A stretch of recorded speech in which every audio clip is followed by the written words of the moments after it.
My name is Alexandra Martinez, and for the last 6 years, my family has treated my career like an embarrassing secret they're forced to acknowledge at holidays. It started when I graduated from Yale Law School at 25. My father had been so proud, his daughter the lawyer. My older sister Emma had gone into marketing, which Dad tolerated but never really celebrated. But law was prestigious. Law was respectable. Then I told them where I'd be working. The public defender's office, my father repeated, his face falling. In the Bronx. Stat. It's an incredible opportunity. Alexandra, you graduated third in your class from Yale. You had offers from every major firm in Manhattan.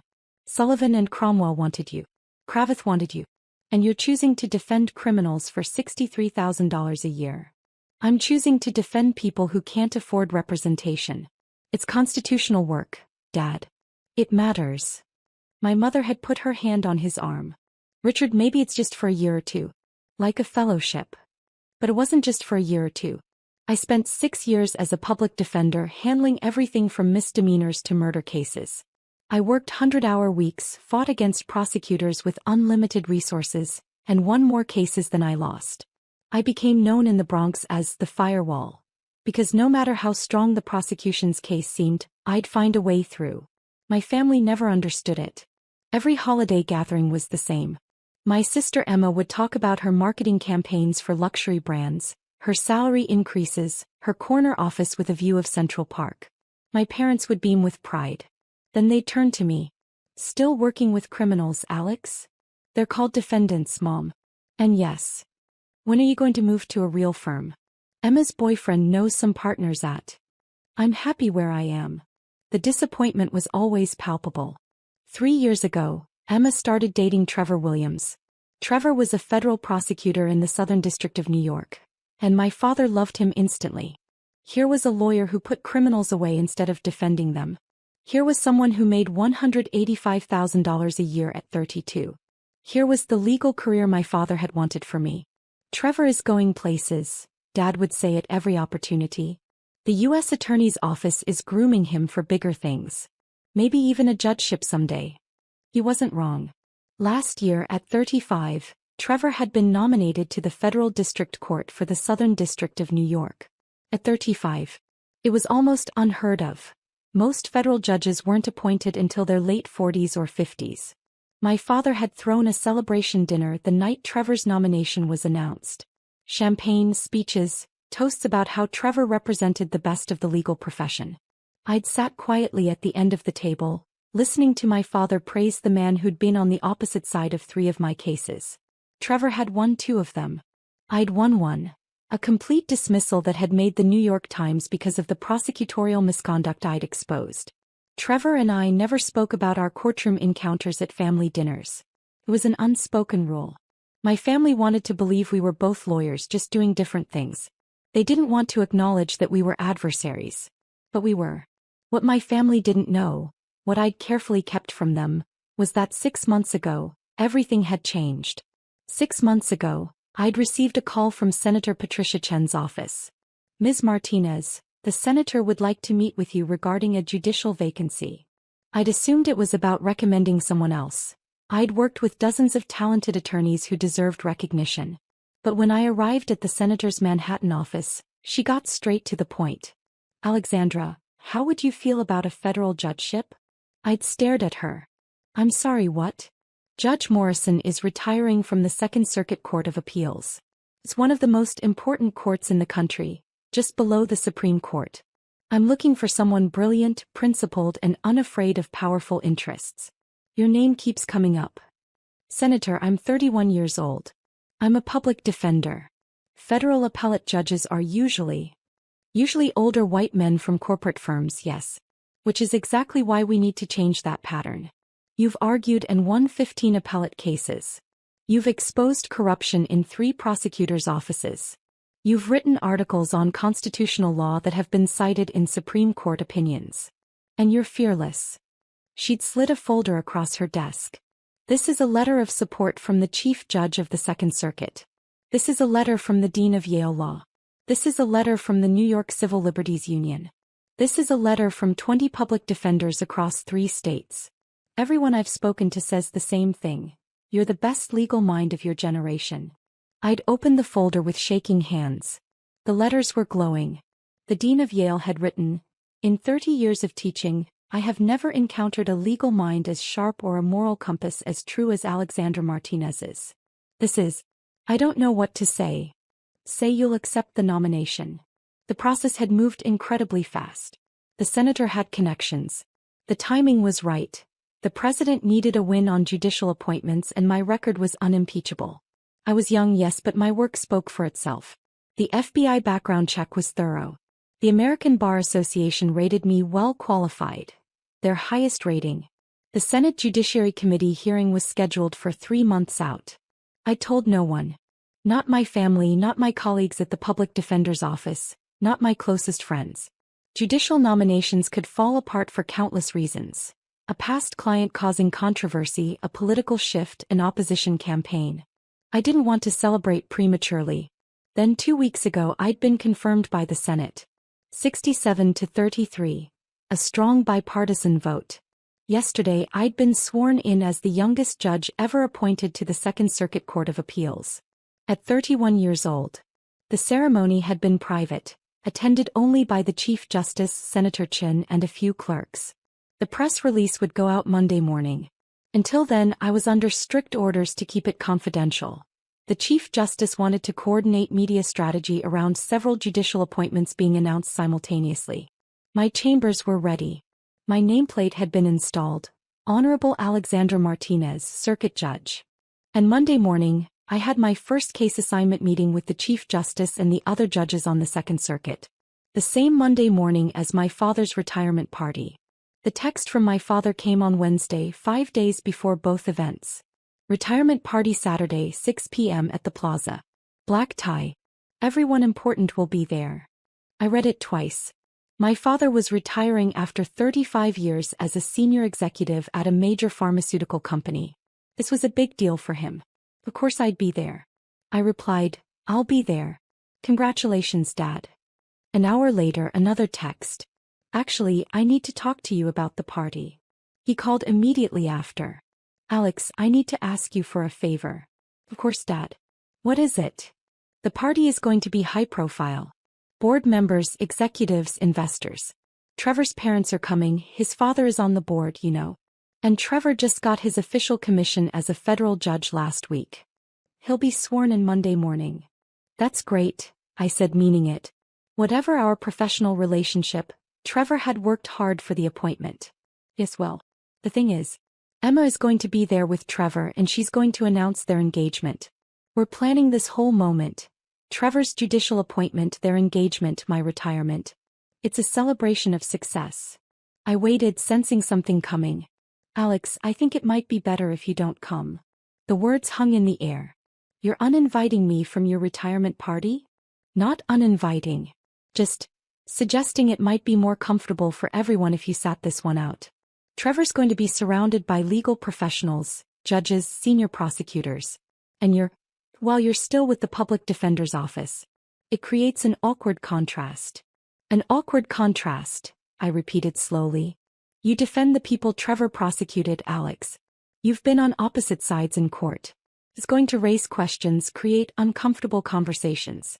Emma specifically asked me to make sure the focus stays on her and Trevor." "Emma asked you to uninvite me?" "She said having you there would complicate her night. People know you two are sisters. They'll ask about you." "And what's she supposed to say?" "My sister defends criminals for poverty wages while my fiancé puts them away and just became a federal judge. It's not a good look for her." I took a breath, forcing myself to stay calm. "Dad, I've never missed a major family event. This is your retirement after 35 years. I know and I appreciate that. But Alex, you have to understand, this is Emma's night too. She's 33, she's finally settling down with an accomplished man, and she deserves to shine. You can come to something smaller. We'll do a family dinner next month, just us." "A family dinner," I said quietly. "Yes. Look, I know this sounds harsh, but you made your choices. You chose a career that doesn't reflect well on the family. Trevor is a federal judge. You defend people who belong in prison. Can you see how that creates problems?" I almost laughed. Almost told him everything right then. But something stopped me. Maybe it was pride. Maybe it was pettiness. Maybe it was the desire to see his face when he realized what he'd done. "Okay, Dad," I said quietly. "I won't come to the party. Thank you for understanding. This is for the best." "And Dad? Trevor's swearing-in ceremony is Monday morning, right?" "Yes, 9 a.m. at the Daniel Patrick Moynihan Courthouse. Emma and I are going. It's going to be a proud day." "I'm sure it will be," I said. After we hung up, I sat in my small apartment in Brooklyn, looking at the framed photo of me at my law school graduation. My father had his arm around me in that photo, beaming with pride. That was 6 years ago. Before I'd disappointed him. I called my best friend from law school, Marcus, who was now a professor at Columbia. "They uninvited you from your own father's retirement party?" he said, incredulous. "Emma's engagement announcement takes priority, apparently. Alex, you need to tell them. You need to tell them you're a circuit court judge. The press release doesn't go out until Monday morning. I'm under orders to keep it quiet until then. So tell them Sunday. After the party." "No," I said slowly, an idea forming. "I have a better plan." Thursday morning, I received my case assignments from the Chief Justice's office. My first oral argument session would be Tuesday. 3 cases, all civil rights issues I'd be hearing with 2 senior judges. Friday, I met with my 3 law clerks, brilliant recent law school graduates who'd be helping me research and write opinions. We spent the day going through my chambers, organizing case files, discussing judicial philosophy. "Judge Martinez," one of them said, I still wasn't used to the title. "Do you mind if I ask a question?" "Of course." "How does it feel? Being the youngest appellate judge in the country? And coming from a public defender background?" I smiled. "It feels like I have a lot to prove. And like I finally have the power to fix some of the systemic problems I've been fighting against for 6 years." Saturday morning, the morning of my father's retirement party, I went for a long run in Prospect Park. I thought about my dad, about Emma, about Trevor, about the last 6 years of being treated like a disappointment.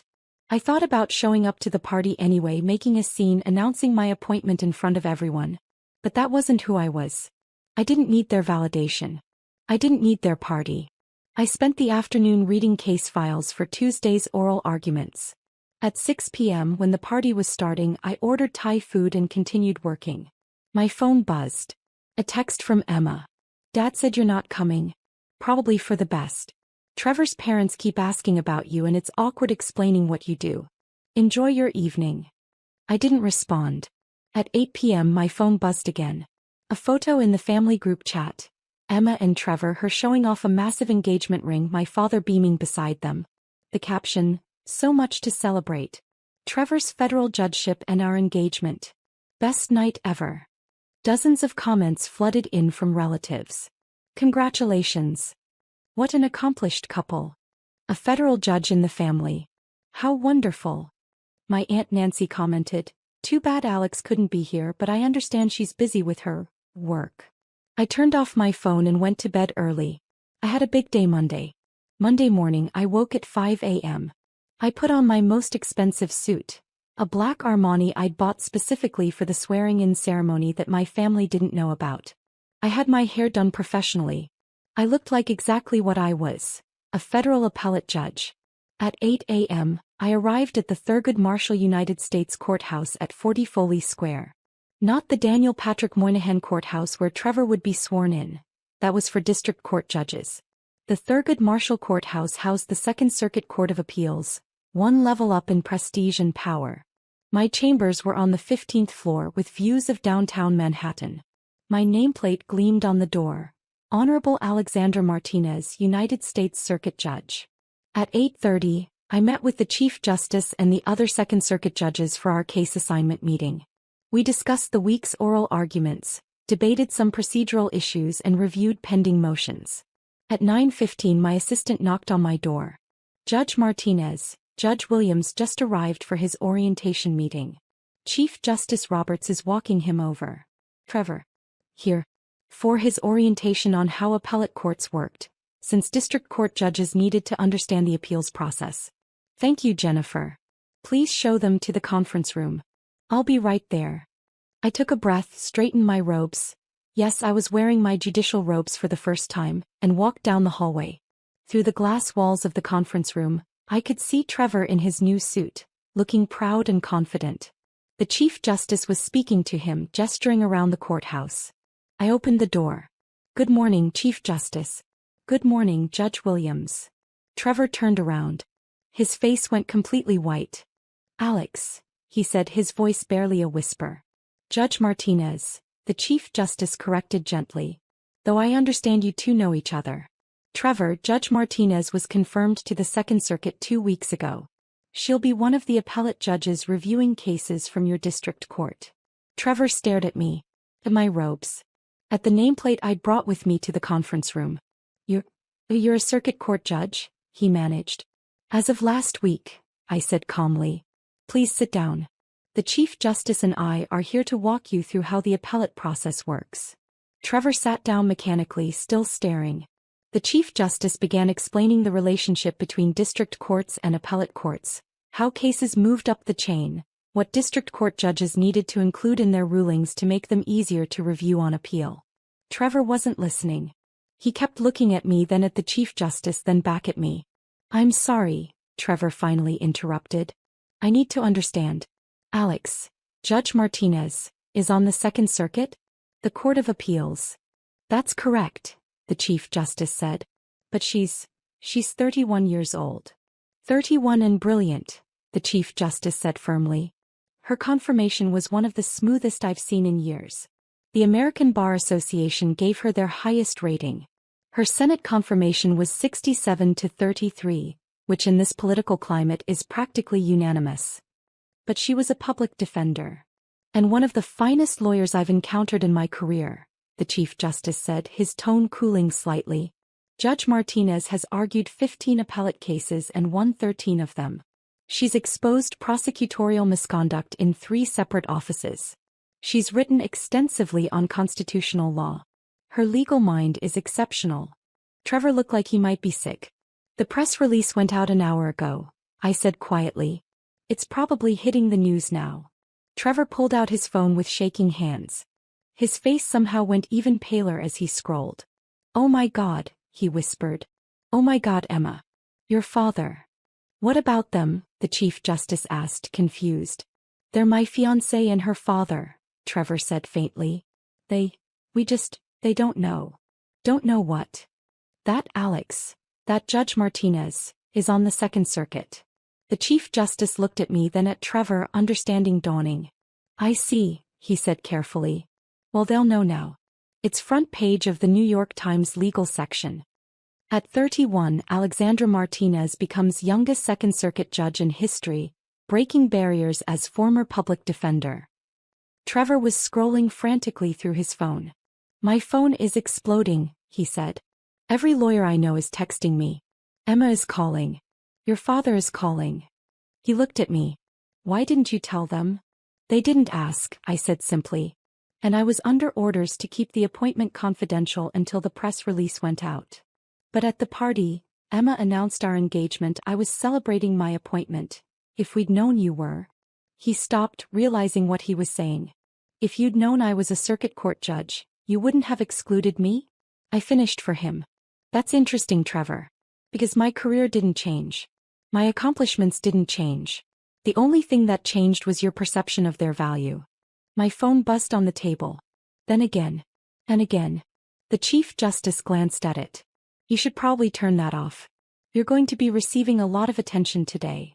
I silenced my phone, but not before seeing the notifications. Emma, 37 missed calls.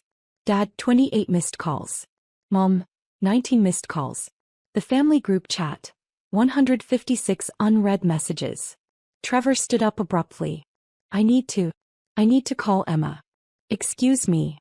He practically ran from the conference room. The Chief Justice looked at me with something like sympathy. "Family complications?" he asked. "You could say that. For what it's worth, Judge Martinez, you earned this position entirely on your merit. Whatever your family dynamics, that doesn't change." "Thank you, Chief Justice. Now, shall we discuss your first oral arguments? You have 3 cases Tuesday and they're all significant." We spent the next hour going through the cases.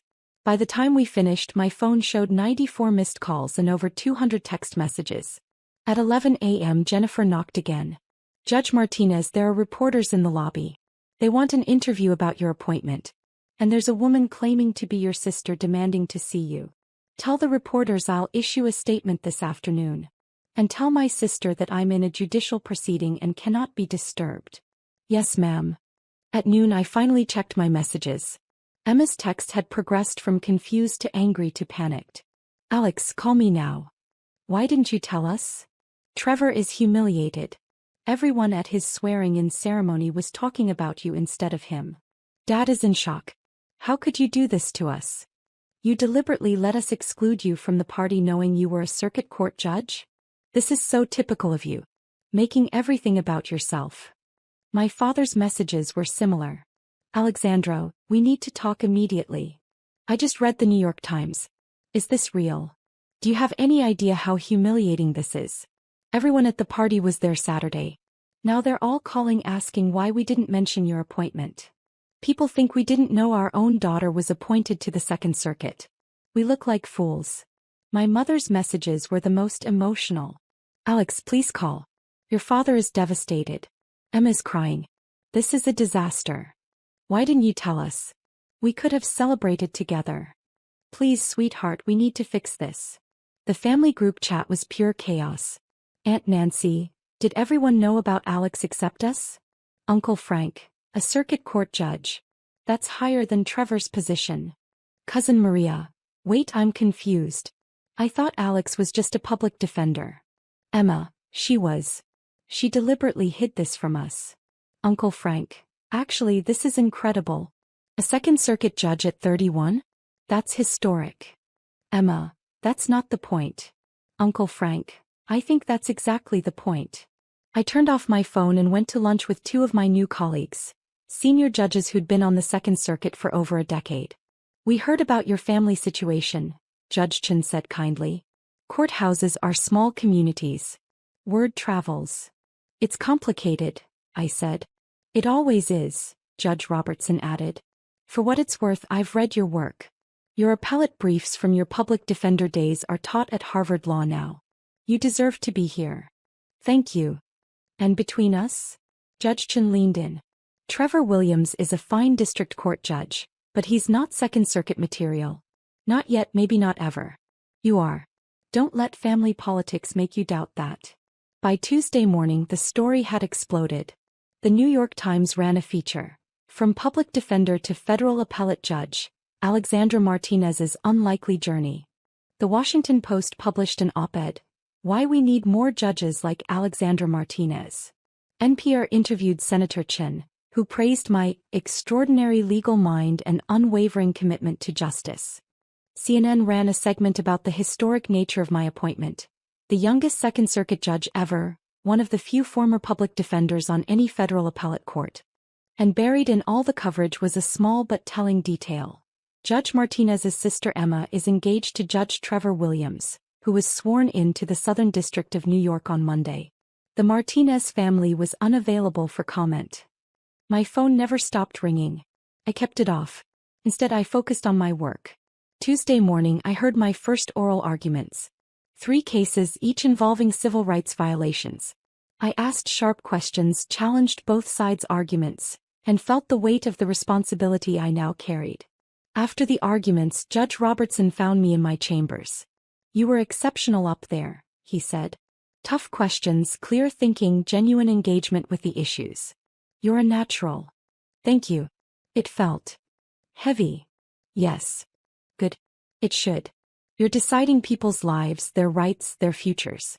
The day it stops feeling heavy is the day you should step down. That evening, my mother appeared at the courthouse. Security called my chambers. Judge Martinez, there's a Catherine Martinez in the lobby. She says she's your mother. I hesitated. Then, send her up. My mother arrived looking exhausted. She'd been crying. Alex, she said, her voice breaking. Please. We need to talk. I gestured for her to sit. Your father didn't mean to hurt you, she began. He just didn't understand. Didn't understand what, Mom? That I was qualified. That I was successful. That I deserved respect. We thought you were throwing your career away. Public defenders don't become judges. They just don't. Except I did. You never told us you were even being considered for a judgeship. Because you never asked about my career except to tell me I'd wasted it. You never asked about my cases, my wins, my accomplishments. You compared me to Trevor and found me lacking without ever actually looking at what I'd achieved. My mother was crying now. Your father uninvited you from his party because he was ashamed of you. And now everyone knows he uninvited a Second Circuit judge from his retirement party. He's mortified. He should be. Alex. Mom, I love you. But I'm tired of apologizing for being a disappointment when I've accomplished something extraordinary. I'm one of the most powerful judges in the country. I'm 31 years old. I got here because I was brilliant and principled and worked harder than anyone around me. And you missed it because you were too busy being embarrassed by me. We want to make this right. How? By being proud of me now that other people are impressed? By celebrating me now that it's socially advantageous. She didn't have an answer. I need you to leave, Mom. I have work to do. When can we see you? When can we talk properly? I don't know. I'll call you when I'm ready. After she left, I stood at my window looking out over Manhattan. The city where I'd spent 6 years being treated like a failure by my family while quietly building something remarkable. My phone buzzed. I turned it back on to check messages from my clerks. One text stood out. From Trevor. Alex, I need to talk to you. Not about family stuff. About a case. I called him back. What case? I have a criminal matter coming before me next week. The defendant is claiming prosecutorial misconduct. Her attorney is citing 3 cases where you exposed similar problems when you were a public defender. I've read the motion. It's compelling. And I think she's right. I think the prosecution cut corners. But if I rule in her favor, the U.S. Attorney's Office is going to appeal. To the Second Circuit. To you, potentially. So you want to know how I'd rule? No. I want to know. I want to know if I can be the kind of judge who makes the right call even when it's politically uncomfortable. The way you did for 6 years. I was quiet for a moment. Trevor, you don't need my permission to be a good judge. You just need to read the law, look at the facts, and rule accordingly. That's the job. Your family is furious with you. I know. Emma says you embarrassed her on purpose. That you could have told us about your appointment but chose not to. Do you think that's true? He paused. I think you made your own path while we were all too busy judging you to notice. And I think I owe you an apology. Trevor. I'm serious. I've been opposing you in court for 3 years. I won some, you won some. But I never respected you the way I should have. I saw public defender and I assumed, I don't know what I assumed, that you were less serious, less talented. It was stupid and wrong. Thank you for saying that. For what it's worth, everyone at the courthouse is talking about you. The clerks are thrilled there's a former public defender on the circuit. The other judges are impressed by your work. You've already changed the culture here and you've been on the bench for less than a week. After we hung up, I felt something shift. Not forgiveness, not yet. But maybe the beginning of understanding. 3 months later, I was in my chambers preparing for oral arguments when Jennifer knocked. Judge Martinez, your father is in the lobby. He doesn't have an appointment, but he says it's important. I thought about turning him away. Then, give me 5 minutes, then send him up. My father appeared looking older than I remembered. He carried a folder. Alexandra. Thank you for seeing me. You have 15 minutes. I have oral arguments at 2. He sat down across from my desk, looking around at my chambers. The law books, the framed opinions I'd already written, the photo of my swearing-in ceremony. I came to apologize, he said quietly. Not a quick apology. A real one. I waited. I spent 35 years in business, he began. I learned to assess value quickly. What mattered, what didn't, who was important, who wasn't. It made me successful. It also made me blind. He opened the folder. I've been reading about you. Everything I could find. Your cases, your appellate briefs, your law review articles. Did you know your work is taught at 5 different law schools? I knew about Harvard and Yale. Columbia, Stanford, and Berkeley too. I called the dean at Yale. She said you were the best student she'd taught in 30 years.